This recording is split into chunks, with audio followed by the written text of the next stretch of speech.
जंगल के किनारे एक बड़ा आम का पेड़ था। वहां कालू कौआ और मीठू तोता रहते थे। कालू बहुत चालाक था, जबकि मीठू बहुत भोला और सीधा सादा स्वभाव का पक्षी था। पास के खेत में पके आमों की खुशबू फैली थी। कालू ने उन्हें खाने की सोची। खेत में एक डरावना बिजू का खड़ा था। कालू ने मीठू को फंसाने की एक योजना बनाई। कालू बोला, तुम बिजुके को चोंच मारो, किसान तुम्हें भगाएगा और मैं आम खा लूंगा। भोले मीठू ने कालू की बात मान ली और वह उड़कर सीधे खेत में जा पहुंचा। मीठू बिजुके पर बैठकर उसे चोंच मारने लगा। किसान उसे भगाने के लिए दौड़ पड़ा। किसान को आते देख मीठू डरकर उड़ गया। कालू ने मौके का पूरा फायदा उठाया। कालू ने चुपके से सारे आम खा लिए। उसने मीठू के लिए कुछ भी नहीं छोड़ा। मीठू वापस आया तो सब खत्म था। कालू हंसकर बोला, मैंने तो सारे आम खा लिए। मीठू को बहुत दुख हुआ। उसने समझ लिया कि कालू ने उसे धोखा दिया है। मीठू अब समझदार हो गया था। सीख यही है कि बिना सोचे समझे किसी पर भरोसा न करें। मीठू तोता अब समझदार हो गया था। कालू कौए के धोखे के बाद वह सतर्क रहता था। जंगल में मोंटू नाम का एक शरारती बंदर आया। उसे मीठे फलों का बहुत शौक था। मोंटू एक आम के पेड़ के पास पहुंचा। वहां कालू कौआ भी मौजूद था। कालू ने मोंटू को बेवकूफ बनाने की सोची। उसने मोंटू को किसान को उलझाने के लिए कहा। मीठू ने मोंटू को आगाह किया। उसने कहा कि कालू बहुत चालाक है और धोखेबाज है। मोंटू और मीठू ने कालू को सबक सिखाने की योजना बनाई। वे दोनों तैयार हो गए। मोंटू ने खेत में जाकर किसान का ध्यान भटकाया। किसान उसे पकड़ने के लिए दौड़ा। कालू चुपके से पेड़ पर आम खाने पहुंचा। उसे लगा कि वह अपनी चाल में सफल हुआ। तभी मोंटू और मीठू वापस आ गए। मोंटू ने फुर्ती से सारे आम अपने कब्जे में कर लिए। कालू हैरान रह गया। मोंटू हंसते हुए बोला, अब समझ आया कि धोखा देना कैसा लगता है। कालू को अपनी गलती का एहसास हुआ। उसने शर्मिंदा होकर दोनों दोस्तों से माफी मांगी। तीनों ने मिलकर आम बांटे और सच्चे दोस्त बन गए। ईमानदारी ही सबसे बड़ी ताकत है। कालू कौआ, मीठू तोता और मोंटू बंदर अब गहरे दोस्त बन चुके थे। जंगल में सूखा पड़ा और खाने की भारी कमी हो गई। मोंटू बोला, हमें कोई नई जगह ढूंढनी चाहिए जहां भोजन मिले। मीठू तोता बोला, मैं आसमान में उगकर बाग की खोज करता हूं। मीठू को दूर एक फलों से भरा हुआ बाग दिखाई दिया। वहां पहुंचकर उन्होंने देखा कि बाग के चारों ओर जाल लगा था। कालू कौआ बोला, हम बिना सोचे समझे कुछ नहीं करेंगे, योजना बनाएंगे। मीठू चौकीदार पर नजर रखेगा और मोंटू जाल के ऊपर से जाएगा।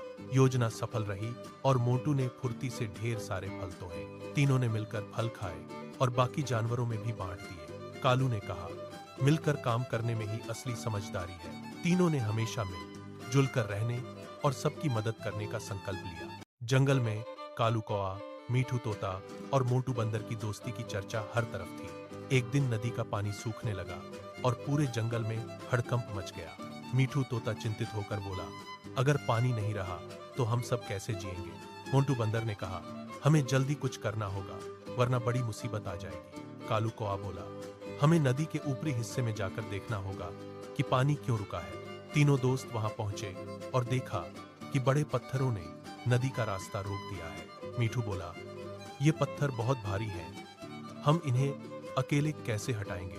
कालू ने सलाह दी, अगर हम पूरे जंगल को साथ लें तो काम आसान हो जाएगा। सभी जानवरों ने मिलकर मेहनत की और हाथियों ने पत्थरों को हटाना शुरू किया।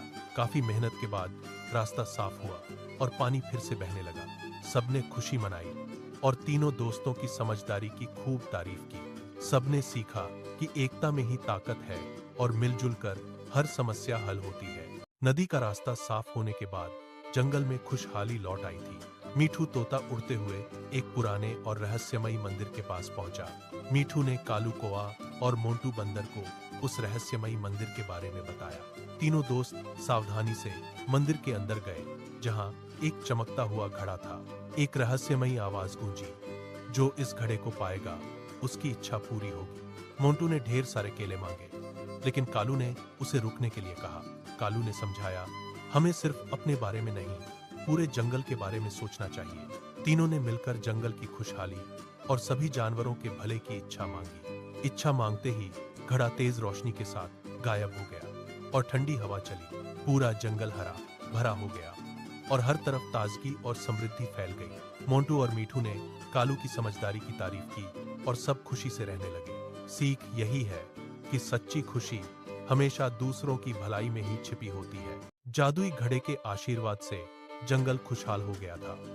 सभी जानवर खुशी खुशी रहने लगे थे। कालू कौवा, मीठू तोता और मोंटू बंदर जंगल के रक्षक बन चुके थे। एक दिन भोलू भालू जंगल में आया। वह ताकतवर था पर बहुत गुस्सैल भी था। भोलू पेड़ों से फल तोड़ता और छोटे जानवरों को डराता था। दोस्त चिंतित हो गए। तीनों दोस्तों ने भोलू से बात की। भोलू भाई, हम सब मिलकर प्यार से रहते हैं। भोलू गुस्से में चिल्लाया, मुझे किसी की जरूरत नहीं, मैं जो चाहूंगा वही करूंगा। मोंटू ने उसे शहद के छत्ते के पास ले जाकर एक सबक सिखाने की सोची। लालची भोलू ने छत्ता तोड़ा तो मधुमक्खियां उसके पीछे पड़ गईं। वह डरकर भागने लगा। कालू, मीठू और मोंटू ने अपनी चतुराई से भोलू को मधुमक्खियों से सुरक्षित बचाया।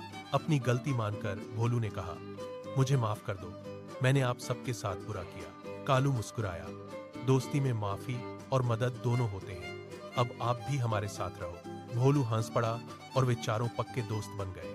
समझदारी से ही दिल जीते जाते हैं। कालू कौआ, मीठू तोता, मोंटू बंदर और भोलू भालू गहरे दोस्त थे। जंगल में शांति और खुशहाली थी। एक दिन कालू ने जंगल के किनारे जाल और औजार लिए कुछ अजनबी शिकारियों को देखा। कालू घबराकर बोला, दोस्तों, जंगल में खतरा है, कुछ शिकारी आए हैं। मीठू ने चिंता जताई। मोंटू बोला, हमें जल्दी कुछ करना होगा। भोलू गुस्से में बोला, मैं उन्हें भगा देता हूँ। कालू ने रोका, नहीं भोलू, हमें समझदारी से काम लेना होगा, वरना हम खुद फंस सकते हैं। चारों ने योजना बनाई। मीठू नजर रखेगा, कालू संकेत देगा, मोंटू जाल उलझाएगा और भोलू डराएगा। मीठू ने बताया, शिकारी नदी के पास जाल बिछा रहे हैं। कालू ने तुरंत संकेत दिया। मोंटू ने चुपके से जाकर जाल को पेड़ों में उलझा दिया। शिकारी उलझन में पड़ गए। तभी भोलू जोर से दहाड़ा, हर!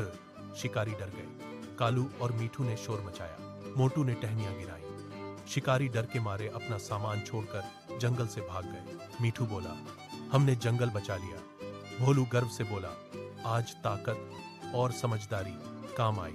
कालू मुस्कुराया, साथ हो तो कोई हमें हरा नहीं सकता। जंगल के सभी जानवर सुरक्षित हो गए। शिकारियों के जाने के बाद जंगल में शांति थी। चार दोस्त अब और भी सतर्क हो गए थे। मोंटू बंदर जंगल के एक अनजान हिस्से में पहुंचा। वहां उसे एक बड़ी और अंधेरी गुफा दिखी। मोंटू ने उत्साहित होकर सबको बताया।